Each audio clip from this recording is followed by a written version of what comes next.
All right, I would like to, so today we're going to get from what we're working on now, and hopefully that's going to segue us into talking about what we're going to be soon investigating for a bulk of this last 9 weeks, okay, and it's trigonometric equations.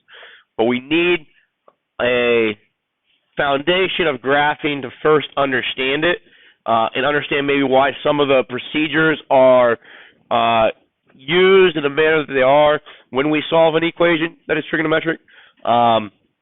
If you've got a good graphical mind and you understand this process, then it'll make sense on why answers are what they are when we solve trig equations in Chapter 7.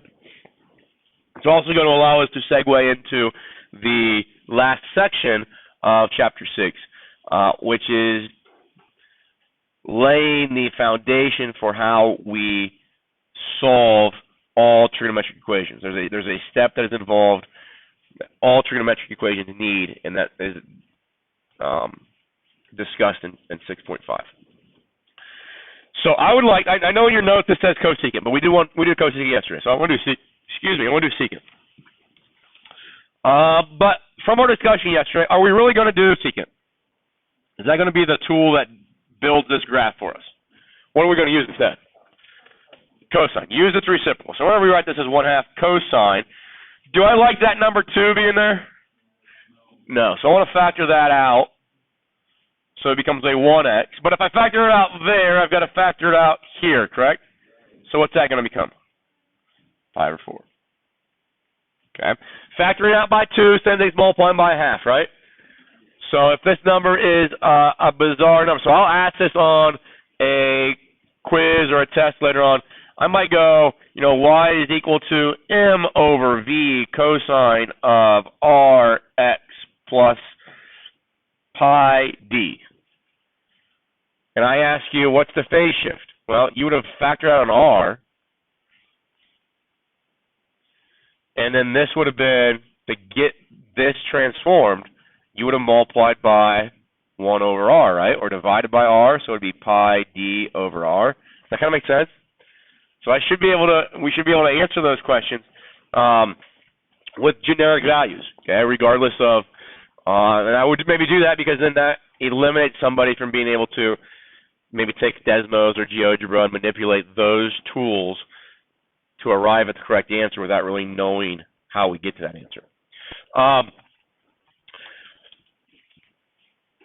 So what is this 1/2? Do you guys remember what that was called? That's the amplitude. Good. And that affects the vertical heights, right? Okay, that's the stretch or shrink. What is that thing? What is that 2 impact? Okay, impacts the period. Period is 2 pi over b, and that value, that 2, is the b. And this number here is the horizontal what? Shift. Horizontal shift, sometimes called the phase shift. And in this case, it's going to be right pi over 4, right? So we get the quizzes. I can't ask you to graph 10 of these, but I could ask you to maybe evaluate and tell me these little components, about maybe 3 or 4 of them. Does that make sense? But that is the information that is required to actually go through and graph one of these things. So that's what we're going to do.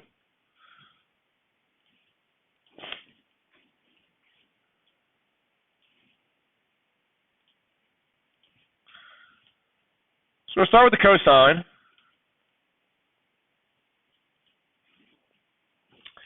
And I like to have my parent function cosine either drawn or just kind of keep it in my mind. That's what I'm going to always reference back to when I do a transformation of it. Okay. First thing I want to think about is this period. What is the period for this particular problem? Period is going to be pi, so it's always going to be period is 2 pi over b. B is 2, so period is pi. Now, I'm going to put pi right there, But if I was doing this problem on top of the cosine that we already have, pi would be right there, correct? Okay. So basically what was going to happen, and this is true for all sine, cosine, tangent, secant, cosecant functions, the y-axis is going to stay where it's at, okay? Because of the nature of the x value being 0, when we compress things horizontally or stretch them vertically, that's that's a static point. It's never going to move, and it's because of the x value being 0. And through all the calculations, operations that we can do on it, it doesn't change things. But what's going to happen because of that period being pi now is, I think about those two green bars that I put in there being kind of walls, okay, or my hands. I'm going to take my hands on those walls, and I'm going to push them together. Does that make sense? With the y-axis staying where it's at, okay? So basically all I'm doing is I'm pushing that direction on this. And I like to think about this as being like a flexible piece of wire, like a coat hanger or like a band of metal. And if I push this on this direction, so metal likes to keep its form. It doesn't. If I push on this, it's going to essentially keep the symmetry that it has when it's stretched out like this. Does that make sense? So when I move this wall to right there, the symmetry is still going to exist.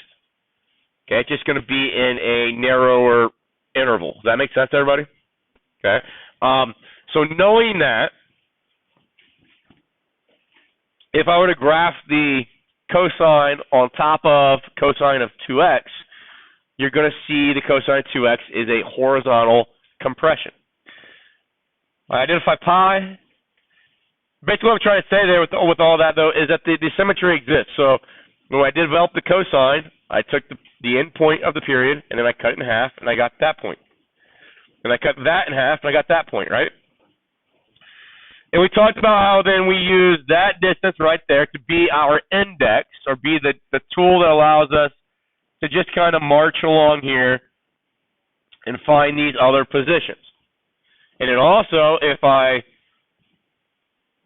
am thoughtful of it, that'd be 1 pi over 4, that's 2 pi over 4, then this makes this a 3 pi over 4. I can then get to 4 pi over 4 if we need to. We can go out here to 5 pi over 4. And if I need to, I can go this direction. And this one I will need to do this. We'll go to the left, negative pi over 4. Okay? Obviously, you guys, on your paper, you can't take that distance and drag it, okay? But you can look at what that distance is and try to replicate that the best you can to move along your x-axis and get your x-axis identified correctly. Okay. What is nice about that is now, if this number here, because that's my phase shift, and that means I'm going to move things left and right. And I don't want to move things left and right if my x-axis is not written in the format of that number, of that denominator. Because if it's in that denominator, I could just count boxes, right, or tick marks over to move a point.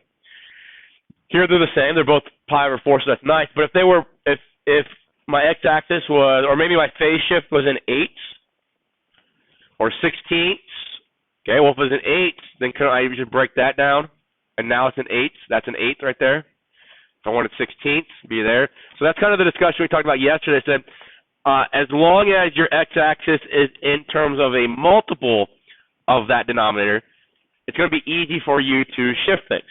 Okay, but if I go through for whatever reason, maybe my period was 2 pi over 3. And then I break that down and I get pi over 3, and then I get pi over 6. But my phase shift is maybe in terms of pi over 4. I would probably want to rewrite my x-axis, because if my phase shift was pi over 4, but my x-axis is detailed in terms of pi over 6, I probably want to find a least common multiple of those and put my x-axis in terms of 12ths. Does that make sense? And that'll make things easier. Just try to set yourself up for what's going to happen in the future with these problems. If you can do that legwork at the beginning, it's going to make your life in moving these things so much easier. Okay, and it then eliminates the algebra, the addition and subtraction that we would have to do on individual points. Okay, and it just allows us to move them by counting spots over left or right. All right, so right now, let's just look at graphing the parent function for the cosine. So right now, we got my 1 and -1 as my height. The cosine function we know goes or starts at 0. Whoa, that's a big point.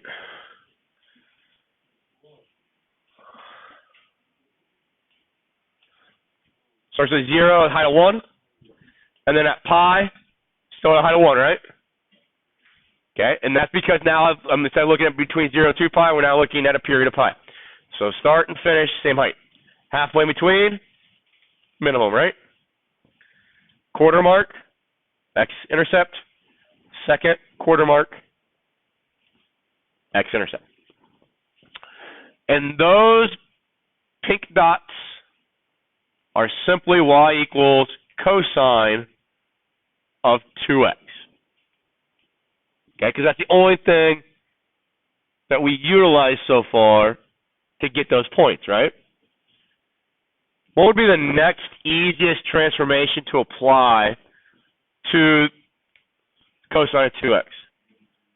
The amplitude. Well, let's talk about the amplitude. What's that 1/2 going to do to all of your y values? Cut them in half. So this y value, I don't know if it'll let me.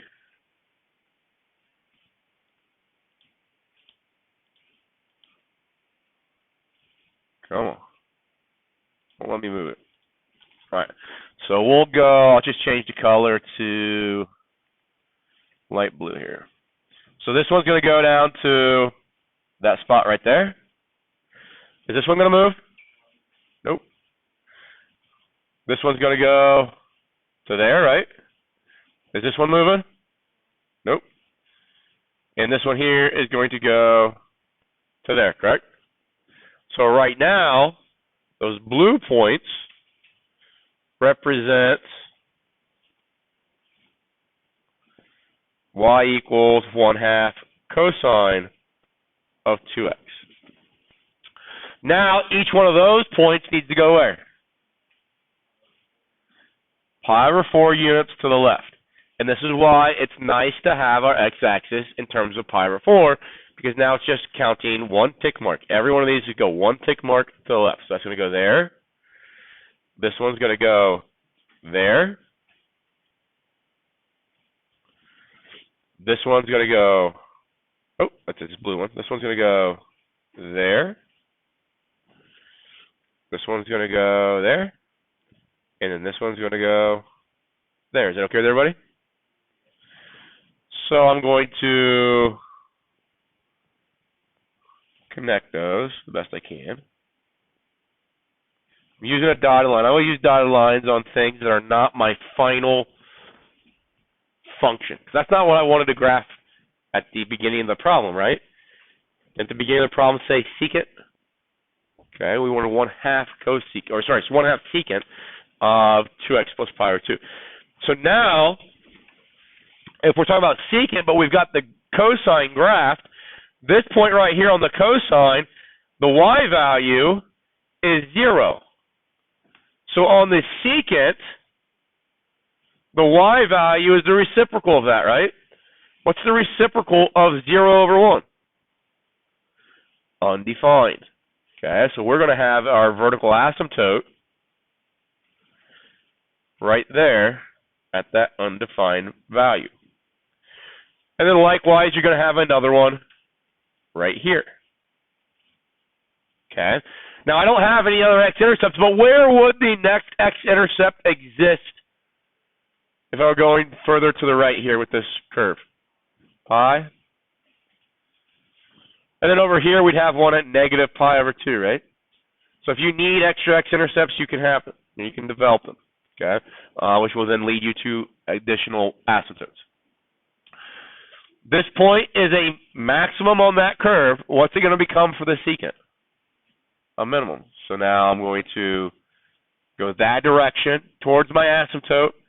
And because I know I don't have any more x-intercepts, okay, because we're taking the reciprocals of these orange dots, So the reciprocal of those orange dots, because they're between 0 and 1, when we reciprocate them, they're going to be numbers between, I guess they're now between 1/2 and 0. When we find the reciprocal, they're going to be between 1/2 and infinity. Does that make sense?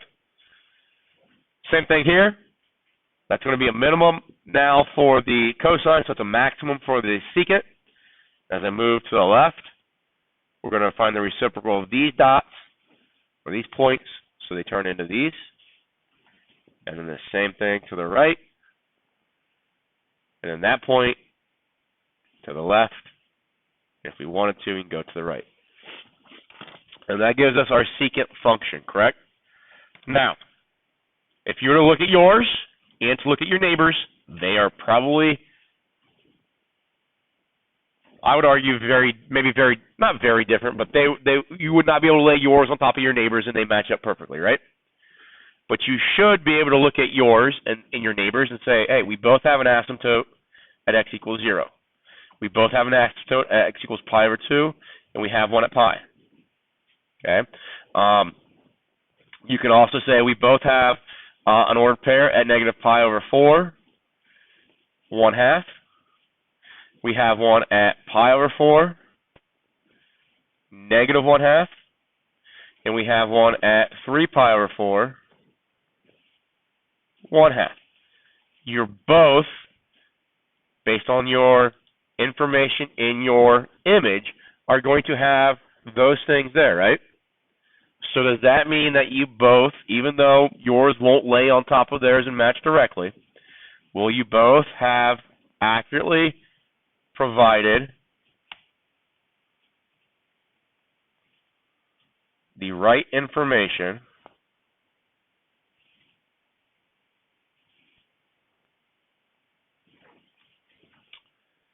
to get that? What is going on? Why does it do that?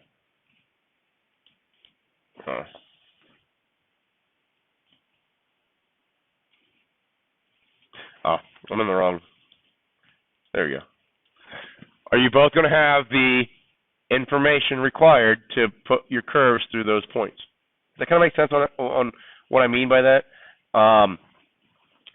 If we look at then how does that relate to what we did initially to get the problem going? We developed the cosine of 2x plus pi over 2, and you can see the black curve then being kind of hidden behind that purple one, or inside that purple one, how you want to phrase that, but that black one could be the tool that we use to help get the purple one. Does that make sense? Okay. So what's going to happen, guys, is that my next question, when we get to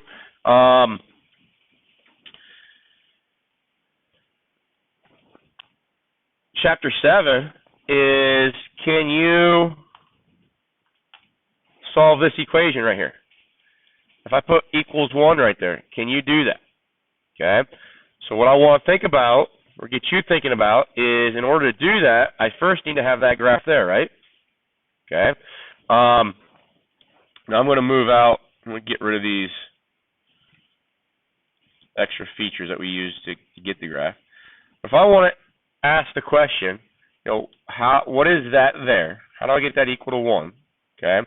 And I am going to, I don't know if I could just go equals. If that will, there we go. So assume that that's just one equal sign. Because you see when I put equals 1 in there, it was doing some odd stuff. And what that's doing is it's actually doing what we want it to do to give us an answer. But let's just do that right there. So I'm going to graph, so in the event of trying to solve this equation, you're going to graph that first. And if I'm solving the equation, if this is a function and this is a function, if I graph both those functions, the x values that they share are the solutions to that equation, right? That's something we've been talking about since Algebra 1. So if I put y equals 1 in here, right there, you can see that value there, okay, that x value then, is a solution to that equation. Does that make sense? Now, so is that x value. So is that x value. Okay? So is that x value. So is that x value. So are all of those x values. Okay, so how many solutions are we going to have here? An infinite number. Okay, and so we want to be able to decide how do I tell all those infinite solutions? Well, here's a question to you. Look at that value right there. Look at that x value, negative pi over 12. Would you guys agree at this point corresponds to that? 11 pi over 12. What's the distance between negative 1 and positive 11? 12. So that distance between these is now 12 pi over 12. What's that? It's pi, right? What was that pi back in the problem? It was the period, wasn't it? Okay. So the way that we're going to eventually determine how we get all those extra infinite solutions to these trigonometric equations is through knowledge of what the period was. Negative 5 pi over 12. What's the next one going to be? What's this point right here going to be? If this one's negative 5 pi over 12, the next one's going to be, add 12 pi over 12 to it, 7 pi over 12. So that's something we'll investigate. But in order to get these solutions, initially, like any other function we've ever talked about, either in my classes or in Algebra 2 or Algebra 1 or even in 8th grade, the first way that you solved an equation, or one of the first ways, was using a graphical approach. Because remember, solving systems equations, you graph them first, right? That's what we're going to do first thing when we get to Chapter 7. Now, we won't spend a whole lot of time. We might spend like 10 minutes on that, because I want to make sure that we understand why there are certain steps in our trigonometric equations when we're solving them analytically using our algebra, why certain steps exist. Why at the end will I take that answer right there that I got directly from my work and add pi k to it to get that answer, and then to get that answer, and to get the next one. Okay, so that's some stuff that we'll talk about as we move forward. Does that make sense? Okay, so in doing that and being able to get to that, we need one more concept to be established, and that's talking about inverse trig functions. Okay, every single equation you have ever solved in your life, the way that you solve them is through a use of inverse operations and or inverse functions. If I have 2x equals 10, how do I solve for x? Divide by 2. I use the inverse of the multiplication that was present. Okay. If I have x squared equals 9, how do I solve for x? Square root. I use the inverse of the power 2 that is present so that I can solve for x. Okay. Inverses undo one another. Okay. So when we solve an equation eventually, and this is going to be pretty easy. Let's go back real quick to the, if I have 1/2 secant of 2x plus pi over 2 equals 1, well, that's going to be secant of 2x plus pi over 2 equals 2. I'd multiply both sides by 2. Inverse operation, right? And now what I need to do is I need to be able to use the inverse secant function to get that thing out. Does that make sense? Which is inverses are, we did the same thing with logarithms. We had to use exponential to deal with a logarithm. But we're going to work with functions, the sine, the cosine, the tangent, secant, cosecant, cotangent, and their inverses inside of every single trigonometric equation we come across. Some features that are important to understand this. Let's just go back to college algebra for a moment and start with the simplest function that is nonlinear that we can come up with. And that function is x squared. Let's say f of x is equal to x squared. What is the inverse of x squared? Square root of x. So I'm going to write it this way. The inverse, that's the notation. That superscript is the notation for an inverse. So we'll say it's square root of x. Now, because I am establishing this as the inverse, I'm establishing this as the rule, it is a positive root x, right? The only time that we bring in a square root, or the time that we have a plus or minus, is when we bring that in. We initiate the square root and then there would be two answers. Okay? Somebody give me a number. 7? Okay. 7 is going to be an input or a domain value for f of x, right? I'm going to put that in. What's x squared going to do to that 7? Going to turn it into 49. Okay? That is an output for f of x, right? But what does it become for f inverse? It now becomes an input for f inverse. Okay? So if it was an output for f of x, that means it was a range value for f of x, right? But it is now a what for f inverse? It's a domain value. And that 49 running through this is going to eventually spit out what? Put a 7. And that is the output for f inverse of x, right? Which is a range value, correct? Okay, so here's what I'm trying to get at.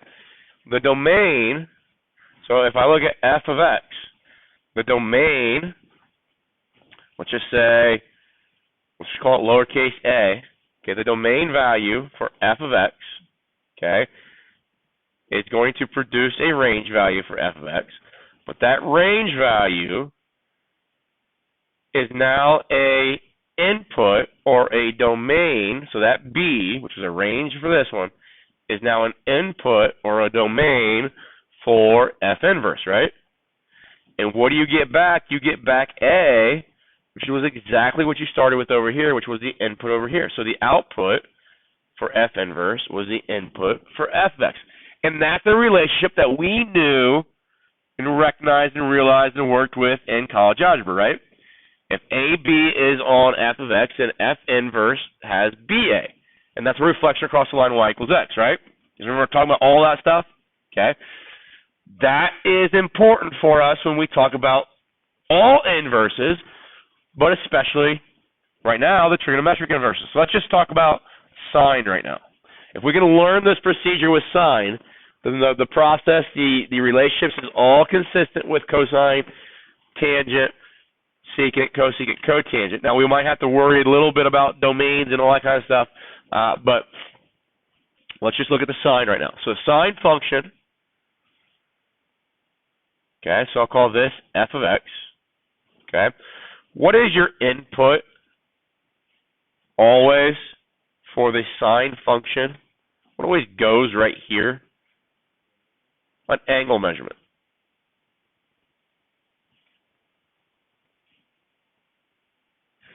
Now that angle might be in radians, might be in degrees, doesn't really matter. Okay? But that is what goes right there. Okay? Now, what is going to go right here? What comes out of that? When I type in sine of 30, it spits back 1/2. That 1/2 is the what? Say it again. Okay, it's the opposite side of the angle, but isn't sine opposite divided by hypotenuse? Okay, so this is opposite divided by hypotenuse. That's called a what? That's a ratio. Okay, and that's our output, right? Okay.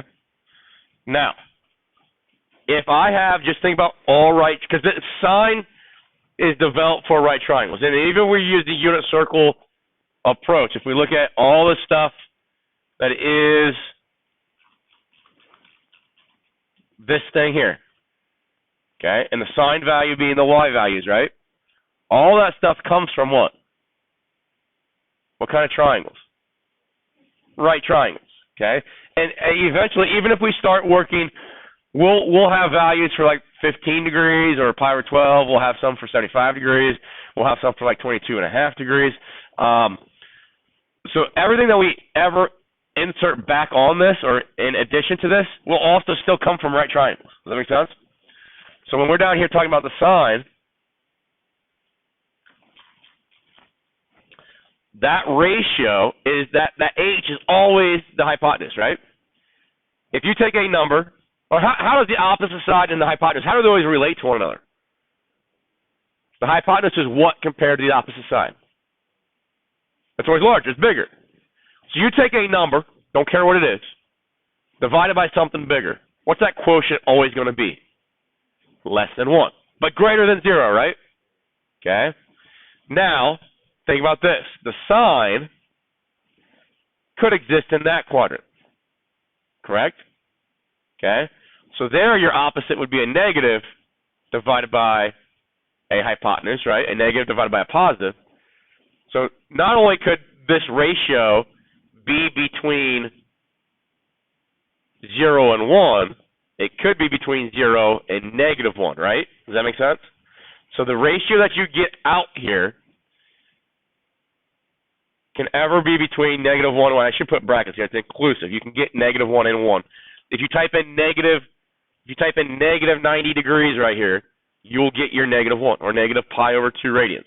Type in positive 90, you'll get 1. Okay? Does that make sense? All right.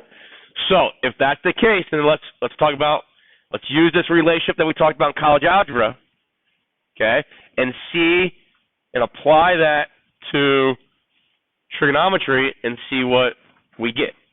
Okay? So the sine inverse, I'm going to try to keep the notation the same. So as what we did in college algebra, so sine inverse that way, okay, of some argument is going to equal what? Okay, well, think about this. We said that if this was your input for f of x, it became your output for the inverse, right? So this is our f of x. This was our input. What's that going to become in sine inverse? It's going to become the output, okay? So the angle measurement was the input here. So the angle measurement is the output there, correct? And if that's the case, what is going to go right there as my input? The ratio of opposite divided by hypotenuse, right? Now I want us to remember, this is why we talked about this. What is that ratio? What are the values of that ratio is allowed to take on? 0 to 1, but it could be in the fourth quadrant as well. Anything between negative 1 and 1. Okay? So, what does that mean? Well, the input, what do we say? What was another word for input? Domain, right? So we got a lot of synonyms for input. Input, domain, independent variable. Sometimes people just call them x values, okay? But they are your domain values, okay? So if right now we're saying that, well, the only thing you're allowed to put in here, because of the way we could only get outputs between negative 1 and 1 on the sine function, then the domain here for the sine inverse has to be, so I'll just say D, the domain has to be numbers between negative 1 and positive 1. Does that make sense? Now think about this then. The range, okay, what were the only numbers? So just thinking about right triangle work, okay, because we can do a little bit more with this. We can actually extend this, but it's not going to give us the relationships that we think about, or the relationship that is a necessity as we move on. But if I'm thinking about right triangles, what is the limit on the values that you can put into the sine function if you're talking about right triangles? 0 to 90. Okay, does that make sense to everybody? But because we can work in the fourth quadrant, we go opposite directions, right? Instead of just 0 to 90, we're going to go negative 90 to positive 90. Does that make sense to everybody? Okay, so the range then, because of what the input was here, the range then for the inverse, negative 90 to positive 90. And those are degrees. And usually we like to talk about it in radians. That's just more, it just works with the algebra a little bit better if we're in radians. Is it okay with everybody? So let's demonstrate that. Let's see. My mouse just stopped working. There we go. If we go here, okay, now a couple different places you can use sine inverse. I like this on Desmond. All your calculators do this. We'll use a variety of calculators over the next couple of weeks. But if I go to just bring up this keyboard, go to functions, sine inverse, I think that's the easiest. You can type it in. You can type in sine, and then shift 6 with your caret key, hit -1, open parentheses, and it knows that it's fitting to that function that you want. Okay, I'm just gonna put a in there right now. I'm gonna add a slider. Okay, now as I move that slider around, because of what I've set up as my limits here for my a value, if I move that around eventually, you're gonna find out that a lot of times it's undefined, right? Well, why is it undefined? What is that input value right now of 9? It's greater than 1. That's the ratio of the opposite divided by hypotenuse. So we're saying that we should take a number and divide it by something bigger than itself, and you should get something bigger than 1, and that's not ever going to happen. Okay? So that's why that's undefined. So if I keep this between -1 and +1, and I play that, and I just let that thing slide all the way around, will I always get it to evaluate? Yeah. Okay? Now it's in, so I'll stop it at 1. What's 1.57? What is that to me? What mode do you think we're in here? If the output is an angle, that's probably a mode of radians, isn't it? If I go pi/2, isn't pi/2? We've seen this on some of our website homework. Pi/2, same thing as 1.57. Okay? So what I like to do, just to make this seem a little bit more obvious, change this to degrees, and now you see that when I plug 1 in, I get 90.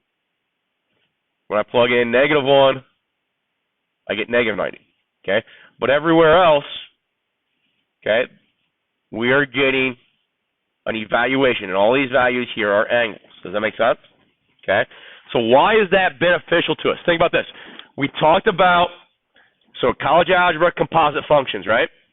So in college algebra, we said something like this, and this is when things were inverses, the cancellation property. Just think about this. If I took x squared and put that into this function here, so it would turn into that. Does that make sense? So right there, what I'm doing is I'm saying that I want g of f of x. Take f of x and put it into g. So maybe do this, because I don't call this one g. Okay? But if I do that, what do I get back? What is the square root of x squared? X. Okay? Now, that was not enough, back to college algebra, that was not enough to prove that we had inverses. We actually had to do this. We had to take radical x and put that into this. Okay? So that notation would look like this. It would say f of f inverse of x. Okay? So take that right there and put it into that function. Okay? So when I do this, when I take the square root of x and I square it, what's that give me? Gives me x again. If you guys remember, I don't remember what chapter, I think it was chapter 4, we had a rule that said if two functions are going to be inverses, then f inverse of f of x equals x, and f of f inverse of x equals x. But I think the way we probably wrote it is that if f and g are inverses, then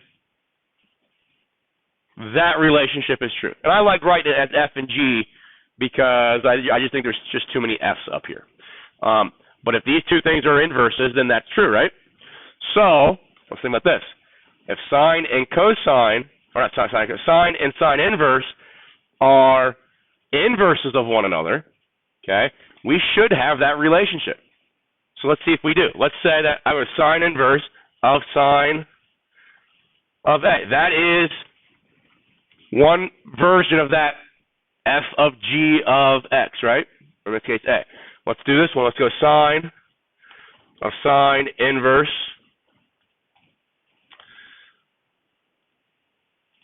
of a.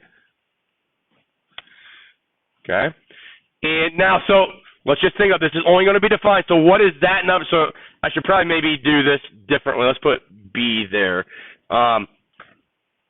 Because right now, that is because it's part of the sine function, right? Okay, so that has to be an angle measurement, right? So that has to be a number between, in order for this to work, that has to be an angle that is between negative 90 and positive 90. Does that make sense? So then, if that's the case, so let's make A between negative 90, positive 90, okay? And if I play that, and I stop it at 44.5, what came back? 44.5, right? Okay? If I go 73.7, what came back? 73.7, right? Okay, does that make sense? You're getting a cancellation to occur with the sine inverse and the sine, and it just spits back A, right? Let's think about this one. If B, so B is part of this inverse right now is the input, so that's only allowed to go between negative 1 and 1. That's all that function is defined for. So if I do that and let that play, does that always spit back just what that B value was? Okay, so why are we doing this? Eventually, and you guys have already seen this. We did this in Trig, or not Trig, geometry, 2 years ago.